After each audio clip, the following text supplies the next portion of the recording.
Fala, queridão! Hoje é o nosso dia 78 da nossa leitura anual da Bíblia Sagrada e a nossa leitura hoje está em Mateus capítulo 18, versículo 18 até o 35, Números capítulo 7 e 8 e Eclesiastes capítulo 6.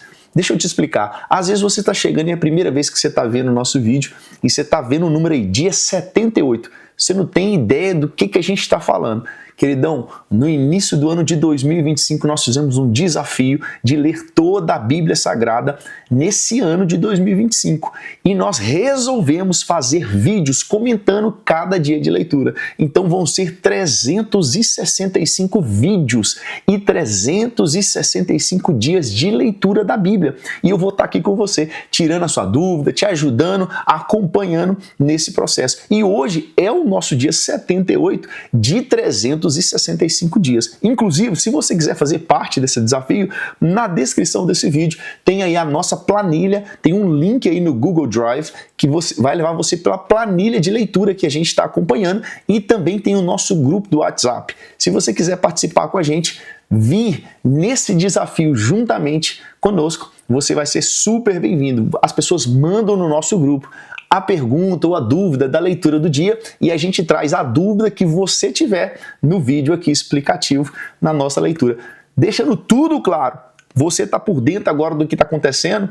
Então vamos comigo para a nossa leitura que está em Mateus capítulo 18. Então, em Mateus capítulo 18, versículo 18 até o 20, vai falar da autoridade da igreja, porque Jesus, ele fala sobre ligar e desligar na terra e no céu. Isso aqui está mostrando a autoridade espiritual concedida à comunidade de fé, ou seja, à nossa igreja. Isso significa permitir, proibir, abrir, fechar decisões que vão impactar a vida espiritual da comunidade local. E Jesus ainda vai falar que onde estiverem 2 ou 3 reunidos em nome dele, ele vai estar no meio dessa reunião. Aí às vezes a gente pode pensar assim, pastor, mas a Bíblia fala onde estiverem reunidos 2 ou 3. E se for só um, Jesus não vai estar? Ele vai estar. Só que aí já não vai ser reunião mais. Vai ser um encontro pessoal seu com Cristo. E Cristo vai estar lá. Mas aqui Jesus está falando literalmente de uma reunião. Onde estiverem reunidos 2 ou 3, ele vai estar no meio. Já não é reunião. Mas aqui a lição prática disso está falando o seguinte, não importa o tamanho do grupo, se houver um acordo espiritual, um propósito santo nisso, Jesus ele vai se fazer presente, não importa o tamanho do grupo que vai estar reunido em nome dele. Aí aqui no versículo 21 até o versículo 35 vai falar a parábola do servo incompassivo. Pedro, ele faz uma pergunta, Senhor, até quantas vezes pecará o meu irmão contra mim e eu vou lhe perdoar? Até 7 vezes? Pedro faz uma pergunta e fala assim, Senhor, eu devo perdoar 7 vezes? Aí Jesus fala o seguinte, não Pedro, é 70 vezes 7. 70 vezes 7 é 490. Jesus, aqui ele estava dando um número específico de vezes que a gente pode perdoar alguém, é 490 vezes e nada mais. Não, Jesus não está ensinando isso. Jesus aqui, ele tá meio que falando para Pedro assim, não Pedro, não é 7 vezes. Aí Jesus faz uma hipérbole, né, um exagero para falar assim, Pedro, é 70 vezes 7. Tipo assim, a quantidade de vezes que necessitar do perdão é a quantidade de vezes que precisamos perdoar. Ou seja, é quantidade ilimitada, não tem um número correto de vezes que eu preciso perdoar o meu irmão. Aí aqui vai ter uma parábola, no versículo 21 até o 35, que vai falar de um rei que decide acertar conta com os seus servos, né? E a um, ele devia 10.000 talentos. Só para você entender o valor, um talento equivalia a 33 quilos de ouro ou de prata, né? O talento ele poderia ser de ouro ou de prata, mas ele simbolizava 33 quilos. Então, 10.000 talentos significava aproximadamente 200.000 anos de trabalho de um operário comum. Então, se a gente trazer isso para os nossos dias atuais, é uma conta impossível de ser paga. E a Bíblia vai dizer nessa parábola que o rei perdoou completamente a dívida, mas aquele servo que foi perdoado, ele não perdoou um colega que devia a ele 100 denários. Um denário era o salário de um dia de trabalho, ou seja, 100 denários eram cerca de 3 meses de trabalho. Esse camarada, ele foi perdoado de 200.000 anos de trabalho, porém na hora que foi a vez dele perdoar, ele não perdoou alguém que devia 3 meses de salário para ele.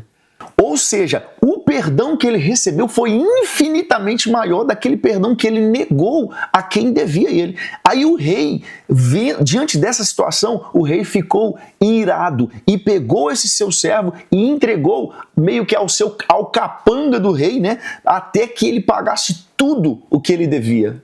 Qual que é a lição prática disso, querido?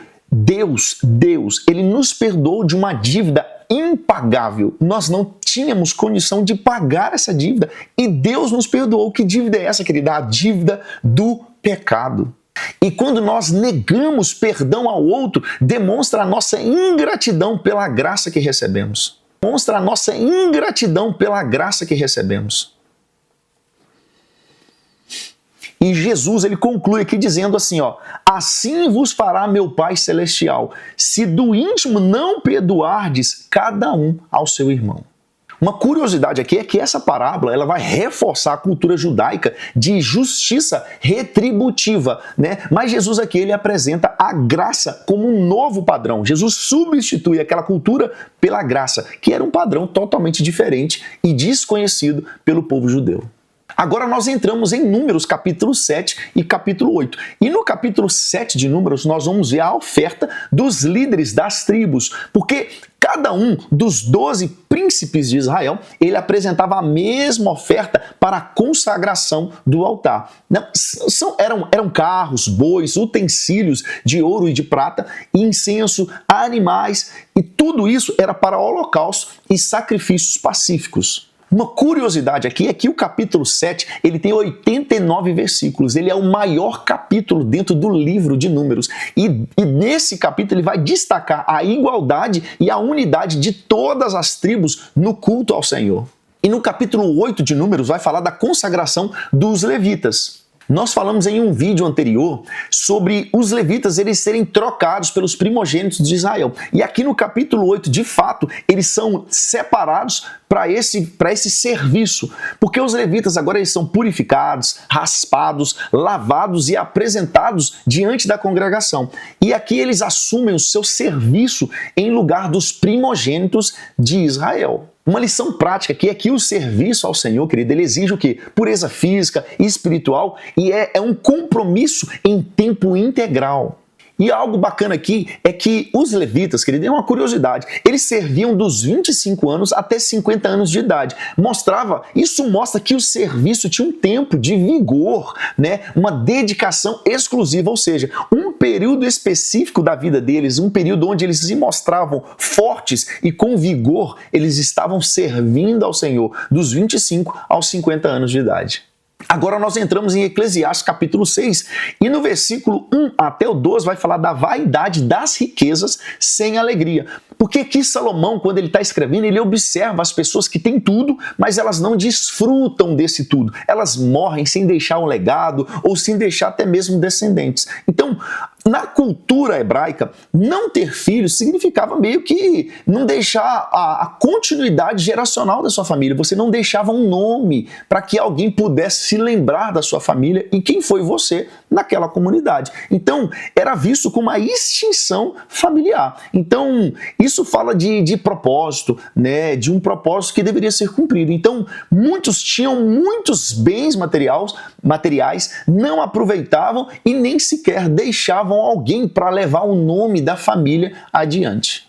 Uma lição prática disso é que a vida sem Deus no centro é uma vida sem sentido, é um peso sem sentido, mesmo que você viva a sua vida com abundâncias materiais, no fim, querido, isso aí não vai te dar nada. Queridão, essa foi a nossa leitura do nosso dia 78. E se essa leitura falou com você, se você aprendeu algo, deixa um comentário aí embaixo, curte esse vídeo, comenta, compartilha, se inscreva no nosso canal, ativa os sininhos aí para você não perder nenhum vídeo, porque eu te vejo amanhã no nosso dia 79.